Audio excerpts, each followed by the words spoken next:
नमस्कार, आपका सबसे पसंदीदा डिबेट शो देश का सवाल में आप सबका स्वागत है।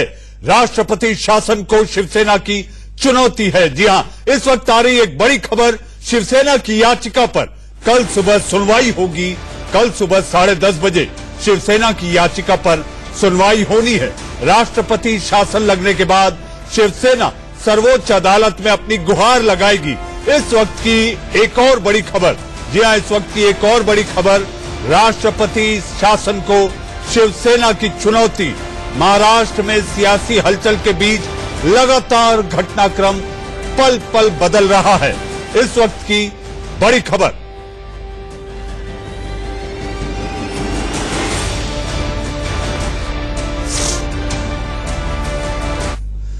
शिवसेना के सीएम पद के लालच में आखिरकार महाराष्ट्र में राष्ट्रपति शासन का ऐलान हो गया। सीएम पद के लिए ही शिवसेना ने कल बीजेपी से रिश्ता तोड़ दिया, मगर जिस एनसीपी और कांग्रेस की उम्मीद में वो राजभवन की ओर आगे बढ़ी, उन्होंने वक्त पर समर्थन वाला साथ नहीं दिया। उद्धव पवार से बतियाते रहे, पवार सोनिया को समझाते रहे, लेकिन एनसीपी साथ नहीं आई और कांग्रेस ने दूर से ही धता दिखा दिया। इन सारी बातों के मद्देनजर आज दिन में राजभवन में ऐसी हलचल हुई कि राजभवन से सिफारिश दिल्ली आई और दिल्ली से, लेकिन एनसीपी साथ नहीं आई और कांग्रेस ने दूर से ही धता दिखा दिया। इन सारी बातों के मद्देनजर आज दिन में राजभवन में ऐसी हलचल हुई कि राजभवन से सिफारिश दिल्ली आई और दिल्ली से राष्ट्रपति भवन, जहां पर मुहर लग गई कि आखिरकार महाराष्ट्र में अब राष्ट्रपति शासन होगा। आइए, इससे पहले कि हम बहस और चर्चा करें, देखिए हमारी ये रिपोर्ट।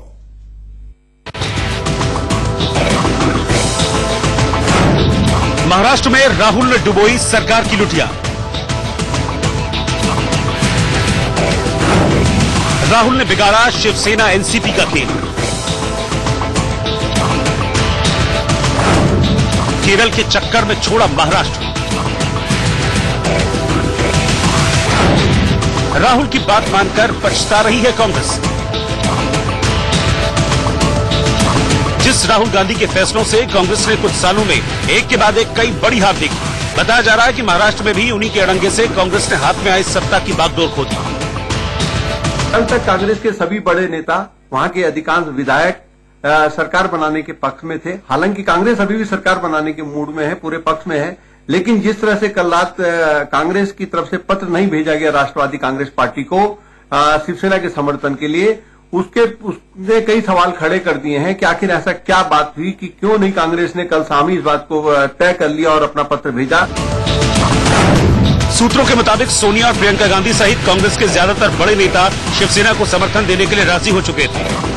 सोमवार को 10 जनपद पर हुई मीटिंग में विधायकों के समर्थन वाली चिट्ठी वक्त रहते भेजने की बात भी करीब करीब तय हो चुकी थी, मगर राहुल गांधी जिस मुस्लिम बहुल राज्य केरल से इस बार लोकसभा का चुनाव जीतकर संसद पहुंचे हैं, वहां के नेताओं की मांग पर वो पार्टी के फैसले में रोड़ा बन गए। जो बातें अब छन छन कर निकलकर सामने आ रही है, उसमें कहीं न कहीं केरल कांग्रेस के नेताओं ने भूमिका निभाई। उन्होंने राहुल गांधी पर दबाव बनाया। राहुल गांधी भले ही मीटिंग में नहीं थे, उनका दखल ने काम किया कि इस मामले को अभी कुछ देर के लिए रोका जाए, टाला जाए, इसको सोचा समझा जाए और बाद में फिर इसमें फैसला किया जाए। और वही बार उसके चलते कल जब कांग्रेस का पत्र नहीं गया समर्थन में, तो शिवसेना मौका जो मिला था वो गंवा दिया। चूंकि एनसीपी ने कांग्रेस के भरोसे ही शिवसेना को समर्थन का वादा किया था, लिहाजा राज्यपाल ने जब शिवसेना को मोहलत देने से इनकार करते हुए एनसीपी को न्योता दिया, तो शरद पवार ने खुद उद्धव ठाकरे से बात कर वादे पर भरोसा रखने को कहा, जबकि अजीत पवार कांग्रेस पर विपरते हुए दिखाई दिए। कुछ भी डिसीजन जब होता है तो साथ साथ लेना चाहिए, इसीलिए पूरा दिन कल हम उनका जो भी लेटर चाहिए था उसकी राह देख रहे थे, लेकिन शाम तक वो लेटर मिला नहीं और अकेला हमारा लेटर देना ठीक नहीं था। जो भी डिसीजन होगा वो, क्योंकि स्टेबिलिटी तो होना चाहिए गवर्नमेंट में, खाली एक ने डिसीजन होके कुछ होने वाला नहीं है। पवार की नाराजगी और सरकार में शामिल होने की अपने नेताओं की चाहत देखकर कांग्रेस नेताओं ने फिर से सोनिया को मनाने की कोशिश की और रायशुमारी के बाद सोनिया गांधी ने राहुल के फैसले को दरकिनार कर अहमद पटेल और मल्लिकार्जुन खड़गे को शरद पवार से बात करने के लिए मुंबई भेजा। उम्मीद बढ़ी तो एनसीपी ने राज्यपाल से कुछ और वक्त देने की मांग की, जिससे इनकार करते हुए राज्यपाल ने एनसीपी को दी गई मंगलवार रात 8:30 बजे की समय सीमा से पहले ही राष्ट्रपति शासन की सिफारिश कर दी। जो पहले आराम से सरकार बननी थी और एक पत्र से काम हो जाना था, उसको लेकर अब बड़ी कोशिश से बड़ी कवायद करनी पड़ेगी कांग्रेस को, शिवसेना, एनसीपी को। तो कुल मिलाकर कांग्रेस की तरफ से एक जो देरी की गई उसका नतीजा अब महाराष्ट्र में शिवसेना को भुगतना पड़ रहा है।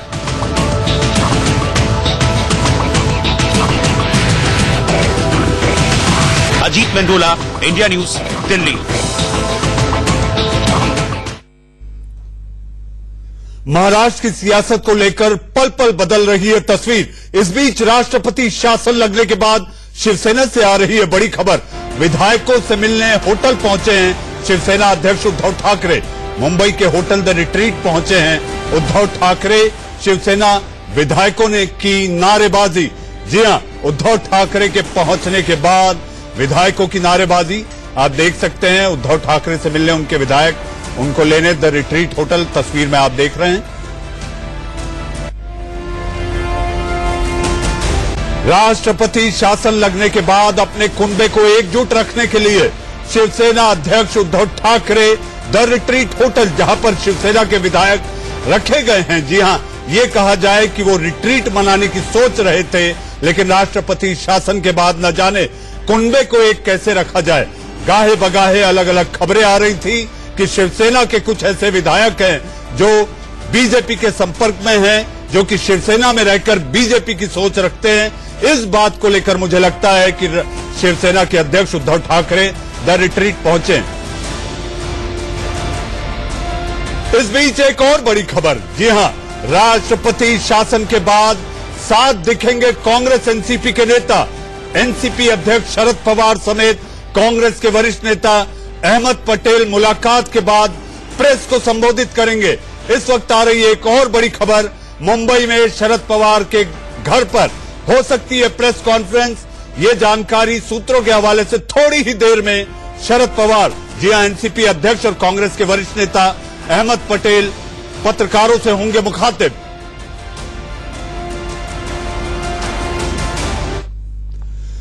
सियासत के खेल में सत्ता का मोह दोस्त को दुश्मन बना देता है। लड़ते लड़ते 30 साल की दोस्ती को ताक पर रख देते हैं। जी हां, इतना ही नहीं, चुनाव साथ मिलकर लड़े, लेकिन कुर्सी का मोह ऐसा कि लार टपक गई और खींचतान शुरू तो जनता को दिखा दिया, उस जनादेश को दिखा दिया ठेंगा। सौदेबाजी भी हुई, मोलभाव भी हुआ, लेकिन कुछ काम नहीं आया। तो अब यह कहा जा सकता है कि सीएम पद की लड़ाई महाराष्ट्र में राष्ट्रपति शासन लाई। इसी बात को लेकर मचा है बवाल और मैं लेकर आया हूं देश का सवाल। जी हां, देश का सवाल में मेरे साथ मेहमानों का एक पैनल है। मेहमानों से बातचीत होगी, लेकिन इससे पहले कि मैं उनसे बात करूं, मैं ये कह देना चाहता हूं, सोचे वही जो आप बेहिचक बोल सके और बोले वही जिसका आप जवाब दे सके। जी हां, इसके साथ साथ यहां पर आपको बोलने के लिए बुलाया है, एक दूसरे को नीचा दिखाने के लिए नहीं। मेरे साथ जी हां, बीजेपी का पक्ष रखेंगे राजनीतिक शास्त्र के जानकार डॉक्टर विजय सोनकर शास्त्री, बीजेपी के प्रवक्ता। मेरे साथ जुड़े हैं डॉक्टर एसके दत्ता। जी हां, आप राजनीतिक विश्लेषक हैं, लेकिन आपकी विचारधारा से आप लोग अवगत हैं। मेरे साथ समीर चौगांवकर, आरएसएस के विचार के साथ साथ राजनीतिक विश्लेषक भी हैं। लेकिन आप ये सोच रहे होंगे कि आज समीर की यहां क्या मौजूदगी की वजह है। वजह यह है कि महाराष्ट्र की राजनीति की खींचतान में, 18 दिन की खींचतान में संघ पर भी एक दायित्व आया था। देवेंद्र फडणवीस देर रात संघ प्रमुख से मिलने गए थे। मेरे साथ रेशमा पाटिल, जी हां, जो एनसीपी का पक्ष रखेंगी वो भी जुड़ेंगी। मेरे साथ स्टूडियो में देवेंद्र सिंह साहब, जी हां, आप संविधान विशेषज्ञ हैं, आप पूर्व अपर सचिव लोकसभा में रह चुके हैं। जी हां, मेरे साथ डॉक्टर सैयद अब्बास साहब, आप बेंगलोर से जुड़ेंगे। मेरे साथ शिवसेना का पक्ष रखने के लिए संजय द्विवेदी साहब, वो भी मेरे साथ लखनऊ से जुड़ गए हैं। आज एक सवेरे ट्वीट आया था संजय राउत का अस्पताल से, लीलावती अस्पताल से। जी हां, लीलावती को मैंने देखा है। लीलावती अस्पताल के उस कमरे से अगर आप बाहर देखें तो आपको वर्ली के पास का समंदर दिखाई देता है। न जाने बैठे बैठे संजय राउत को क्या सूझा, उन्होंने एक ट्वीट किया। ट्वीट ये किया कि लहरों से डरकर नौका पार नहीं होती, कोशिश करने वालों की कभी हार नहीं होती। मुझे तो ऐसा लगता है नैया डूब गई और आखिर जनादेश को जो धोखा मिला है इसके लिए जिम्मेदार कौन? डॉक्टर विजय सोनकर शास्त्री, इसके लिए जिम्मेदार कौन? आप भी सबसे बड़ा दल थे, 105 सीटों के साथ चुनाव पूर्व गठबंधन था, लेकिन आप लोगों ने जनादेश की अवहेलना की।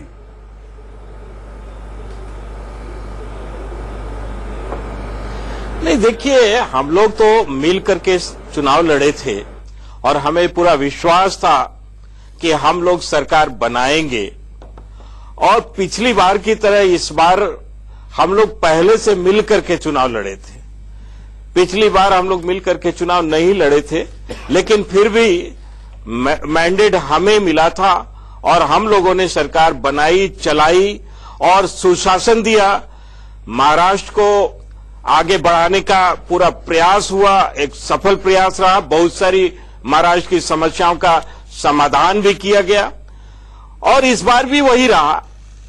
लेकिन दुर्भाग्य है कि हमारे सहयोगी जिनको कि हम लोगों का साथ देना चाहिए था, वो गठबंधन धर्म का निर्वहन नहीं कर पाए और उसका परिणाम आज ये हुआ है कि महाराष्ट्र में राष्ट्रपति शासन लागू हुआ है।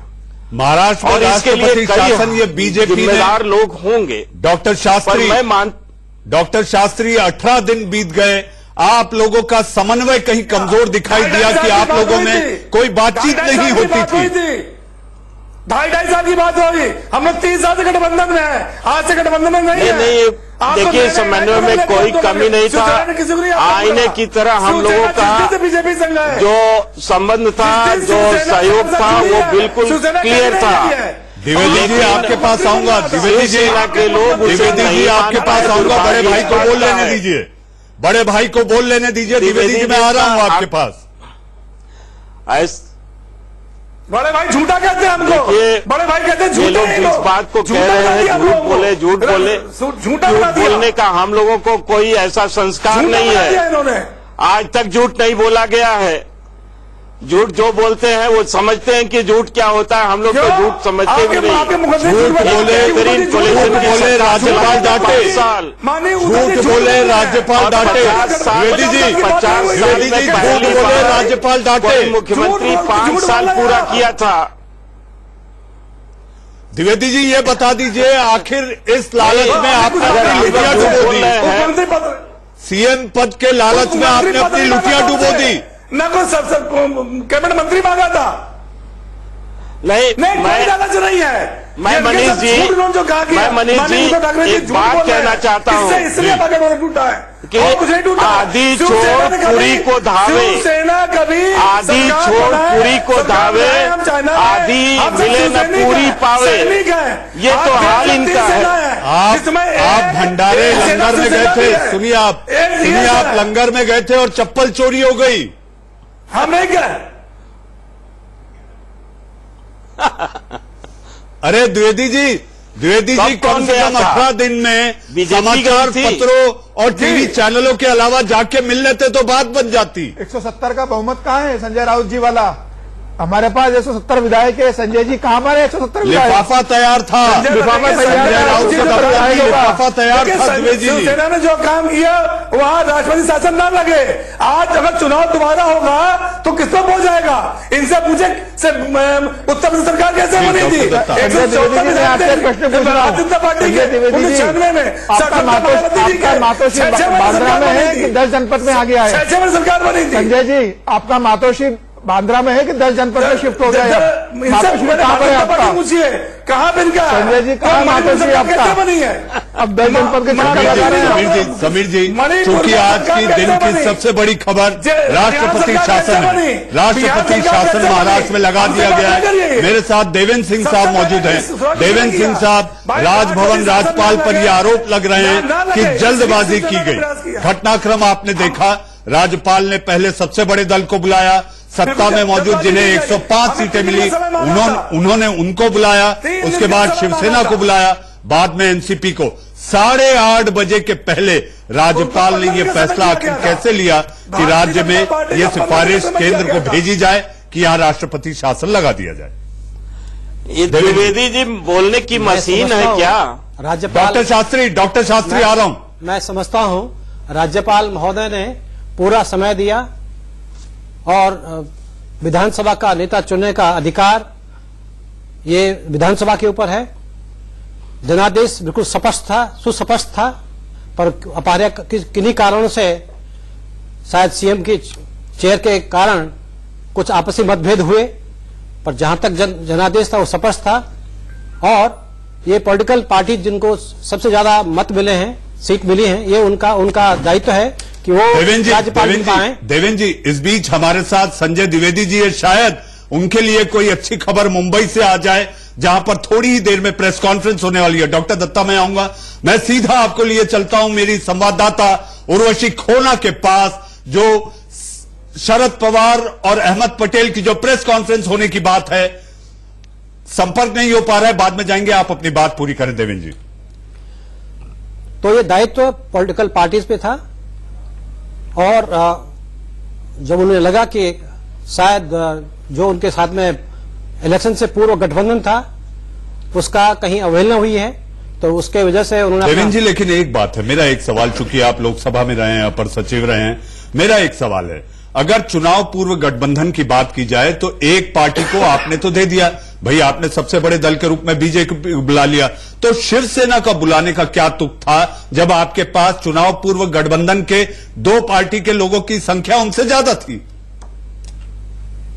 मैं समझता हूं आपने तो दे दिया, भाई आपने सबसे बड़े दल के रूप में बीजेपी बुला लिया, तो शिवसेना का बुलाने का क्या तुक था जब आपके पास चुनाव पूर्व गठबंधन के 2 पार्टी के लोगों की संख्या उनसे ज्यादा थी?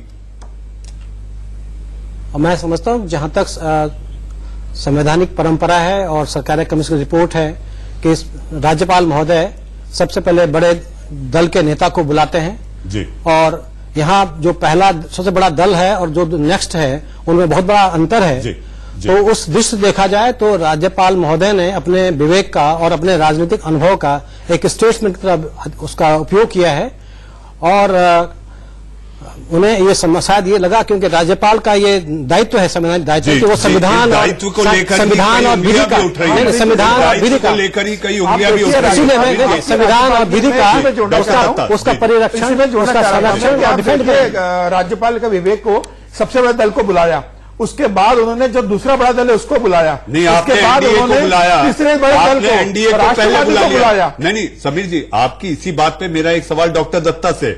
डॉक्टर दत्ता, लगातार जो चीख पुकार मची हुई है कि हमको एक ही दिन मिला, तो अगर इसे एनडीए और यूपीए कर दिया जाए तो 2-2 दिन आप दोनों को मिल गए।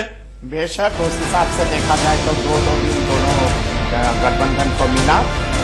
एक कहावत, इस वक्त की एक बड़ी खबर, जी हाँ, शिवसेना अध्यक्ष उद्धव ठाकरे का बड़ा बयान, विधायकों को डरने की जरूरत नहीं, विधायकों से मिलने पहुंचे हैं Uddhav Thackeray the retreat hotel, जहां पर शिवसेना के विधायक, जी हां, 56 विधायक जो कि 56 इंच का सीना दिखाने की बात नहीं कर पाए, उनसे मिलने पहुंचे उद्धव ठाकरे और उन्होंने कहा है किसी भी विधायक को डरने की जरूरत नहीं, जी कानूनी तरीके से लड़ाई लड़ेंगे। उद्धव ठाकरे का बड़ा बयान। राष्ट्रपति शासन लगने के बाद तिलमिलाई बिलबिलाई शिवसेना, कोई कोर कसर, कोई दरवाजा नहीं छोड़ना चाह रही।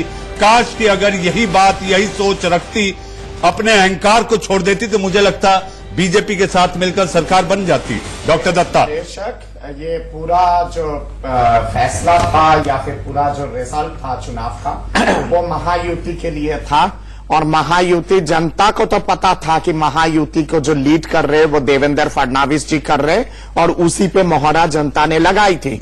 माननीय प्रधानमंत्री जी लगातार अपने रैलीज पे, जिसपे हमेशा उद्धव ठाकरे जी शामिल रहते थे, उन्होंने जब जनता से वोट मांगा था तो माननीय प्रधानमंत्री जी ने हमेशा कहा था कि महायुति को जिताइए और नेतृत्व जो है वो देवेंद्र फडणवीस जी कर रहे हैं और आगे अगर हम लोग जीतते तो देवेंद्र फडणवीस के नेतृत्व में ही वो होगा। Stop you for a second. एक वीडियो है जिसमें महाराष्ट्र के मुख्यमंत्री देवेंद्र फडणवीस ये कह रहे हैं कि अगली जो भी हमारी सरकार होगी, ये लोकसभा के दौरान का है, जो भी होगी उसमें हम सारे पद हिस्सा बांटी जो होगी वो बराबरी की होगी। आपने सबसे पहले जो उनके पर काटे वो आप सीटों के आवंटन में, बंटवारे में आपने काट दिया। जब आपको ये लगा कि अब सरकार आई तो वो बयान कहां जी जी जी नहीं मनीष जी, सीटों की आवंटन की जहां बात आती है, शिवसेना को ज्यादा सीटें दी गई थी। भाजपा लगभग 14-15 सीटें कम लड़ी थी पिछले बार के मुकाबले में। 50-50 का मतलब ये नहीं होता है कि मुख्यमंत्री के कुर्सी को 50-50 करके काट के आपस में बांट ले। 50-50 का मतलब बहुत कुछ होता है। कैबिनेट में डिस्ट्रीब्यूशन किस तरह का है वो महत्वपूर्ण होता है। एक कहावत है ना हिंदी में, झूठ बोले कौवा काटे, गए तो थे कटोरा लेके, पर ऐसा कौवा ने काटा कि पूरा काला काला हो गया सारी चीजें। द्विवेदी जी, बहुत बड़ा आरोप डॉक्टर दत्ता लगा रहे हैं। कटोरा लेकर घूम रहे थे आप। बिल्कुल घूम रहे थे, एनसीपी के द्वार पे गए थे कटोरा लेके, सोनिया जी के द्वार पे गए थे कटोरा लेके। कटोरा में क्या मिला? चौवन्नी भी नहीं मिली। यह सच्चाई है। हिंदुत्व की राजनीति जिसके लिए बाला साहब ठाकरे जाने जाते थे, राम मंदिर की राजनीति, धारा 370 की राजनीति, 370 की राजनीति, तमाम चीजों की राजनीति की तिलांजलि शिवसेना ने किया है केवल पुत्रों मोह के चलते। उद्धव ठाकरे जी जरा बताइए कि आप धृतराष्ट्र है ना गंधारी है ना दोनों का मिश्रण है आप, ये आप जरा बता दीजिएगा। पुत्रों मोह के चलते इतना बड़ा गड्ढा खोदा, जनता का मैंडेट का अपमान आप लोगों ने किया है पूरी तरह से। जो मैं समझता हूं कि अगला जब भी मौका मिलेगा जनता के पास, शिवसेना ने अपना गड्ढा खोदा है, उस गड्ढा से दोबारा उठ के आ नहीं पाएगा शिवसेना। जिस विचारधारा के गुहार लगाते हैं आप लोग, भगवान राम को विचारधारा का गुहार लगाते हैं, डॉक्टर दत्ता, आप खुद राजनीति के विद्यार्थी रहे हैं। आप ये कैसे कह सकते हैं कि एक दल नहीं उठ पाएगा? आप देखिए 75, 77, 80 की दोस्ती हो सकता है अभी थोड़ी देर बाद जो प्रेस कॉन्फ्रेंस होगी, हो सकता है शिवसेना के काम आ जाए। तमाम जितने सारे दल जब इस तरह के अपॉर्चुनिस्ट अलायंस करते हैं ना, सुपरा साफ हो जाता है। मैं उदाहरण देता हूं, वाम फ्रंट ने किया था ना कांग्रेस पार्टी के साथ अलायंस, क्या हुआ? वाम फ्रंट का सुपरा साफ हो गया। कांग्रेस चाहे जो भी हो, लेकिन कम से कम डॉक्टर दत्ता, द्विवेदी जी हमारे साथ एनसीपी का पक्ष रखने के लिए रेशमा पटेल भी जुड़ गई हैं। रेशमा, रेशम से रिश्ते आप लोगों ने बिल्कुल आखिरी तक उसको बनाए रखने की कोशिश की, लेकिन बाद में ऐसा धता दिया कि शिवसेना को कहीं का नहीं छोड़ा। देखिए, पहले तो मैं यहाँ पे रिश्ते हमारे माने साहब के हमारे रिश्ते सबसे रिश्ते थे हमारे। जो लोकशाही का जो कत्ल हुआ है वो सबके सामने है, क्योंकि हमारा अभी जो टाइम दिया गया था, राज्यपाल ने हमें जो टाइम दिया था वो 8:30 बजे खत्म होने वाला है। उससे पहले रेशमा जी, सुबह ही आपके नेताओं ने कह दिया 2 दिन की मोहलत और दीजिए। कुछ समझना पड़ेगा रेशमा जी, आप समझिए, 8:30 का नहीं, सुबह ही आपके नेताओं ने कह दिया। कबीर जी, मुझे आपसे डॉक्टर सैयद अब्बास और रेशमा आपके पास मैं आऊंगा, मुझे एक ब्रेक लेने की मजबूरी है। ब्रेक के बाद महाराष्ट्र की सियासत को लेकर देश का सवाल जारी है। इंडिया न्यूज पर देश की धड़कन। दल जो कि महाराष्ट्र के राजनीतिक सियासी भविष्य का फैसला तय करेंगे। जी हां, आपके टेलीविजन स्क्रीन पर वो तस्वीर कि इस दरवाजे से जो आप अपने स्क्रीन पर देख रहे हैं, वहां से कभी भी बड़े नेता शरद पवार और अहमद पटेल आकर अपनी बात कर सकते हैं कि इससे पहले कि मीडिया से मुखातिब हो, अहमद पटेल ने कांग्रेस अध्यक्षा सोनिया गांधी को एनसीपी अध्यक्ष शरद पवार और तमाम एनसीपी के नेताओं से जो बातचीत हुई है उसकी जानकारी कांग्रेस अध्यक्षा को दी है।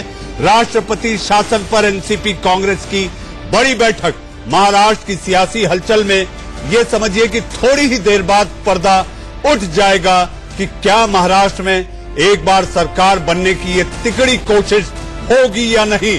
कुछ ही देर में, जी हां, जैसे कि आप इंडिया न्यूज की स्क्रीन पर आप देख रहे थे कि थोड़ी ही देर बाद 2 बड़े दलों के नेता एनसीपी अध्यक्ष शरद पवार और अहमद पटेल, जी हां, दोनों मिलकर प्रेस को संबोधित करेंगे और बताएंगे कि क्या महाराष्ट्र में सरकार बन रही है।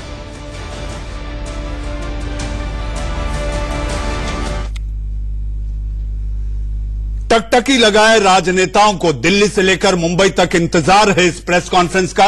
बहरहाल ये प्रेस कॉन्फ्रेंस जब शुरू होगी हम सीधा आपको लिए चलेंगे वहीं पर, लेकिन इससे पहले जैसे हमारी बहस चल रही थी, समीर चौगांवकर आप ये बताइए कि ये लड़ाई, ये जो तनातनी थी, जो खींचतान थी, न देवेंद्र से संभल पाई न बीजेपी नेताओं से संभल पाई, तो नागपुर के संघ मुख्यालय महाल पहुंची। देर रात देवेंद्र फडणवीस ने मोहन भागवत से मुलाकात की। 1.5 घंटे ये मुलाकात चली, आखिर संघ भी नहीं बचा पाई इस सरकार को। देखिए मनीष जी, संघ राजनीति नहीं करता है, संघ राष्ट्र निर्माण की बात करता है, संघ चरित्र निर्माण की बात करता है। राजनीति संघ नहीं करता है, सरकार बनाने का काम राजनीतिक दलों का है। जरूर करता है। बिल्कुल, संघ सत्ता मार्गदर्शन करता है। मैं भी नागपुर से आता हूं, आपको भी पता है, संघ मार्गदर्शन जरूर करता है। और विचारधारा के तौर पर जो मेरी जानकारी है, विचारधारा के तौर पर मोहन भागवत ने, संघ प्रमुख ने कहा था कि कोशिश करिए कि आपका जो नैसर्गिक गठबंधन है इसी की सरकार बने। बिल्कुल, चुनाव के पूर्व का गठबंधन था, दोनों दलों की भी सरकार बननी चाहिए थी, लेकिन संघ का इसमें कोई लेना देना नहीं है। संघ राजनीति नहीं करता है। और रही बात सलाह देने की, तो संघ के पास सलाह लेने कोई भी आ सकता है। अगर कल राहुल गांधी भी संघ प्रमुख से सलाह लेने जाते हैं तो संघ प्रमुख के दरवाजे राहुल गांधी के लिए भी खुले। राहुल गांधी भी उनसे जाकर, दलों की भी सरकार बननी चाहिए थी, लेकिन संघ का इसमें कोई लेना देना नहीं है। संघ राजनीति नहीं करता है। और रही बात सलाह देने की, तो संघ के पास सलाह लेने कोई भी आ सकता है। अगर कल राहुल गांधी भी संघ प्रमुख से सलाह लेने जाते हैं तो संघ प्रमुख के दरवाजे राहुल गांधी के लिए भी खुले।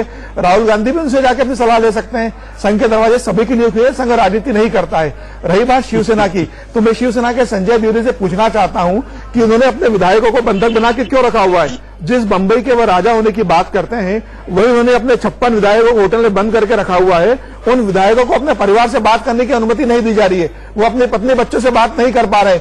इनसे पूछिए कि ऐसी क्या परेशानी है, क्या डर है कि उनके विधायक बंद हो चुके हैं वहां पर। ये देखिए आपके टेलीविजन स्क्रीन पर आप देख रहे हैं कौन, एनसीपी अध्यक्ष शरद पवार बाहर निकलते हुए आपकी टेलीविजन स्क्रीन पर। ऐसा देखिए।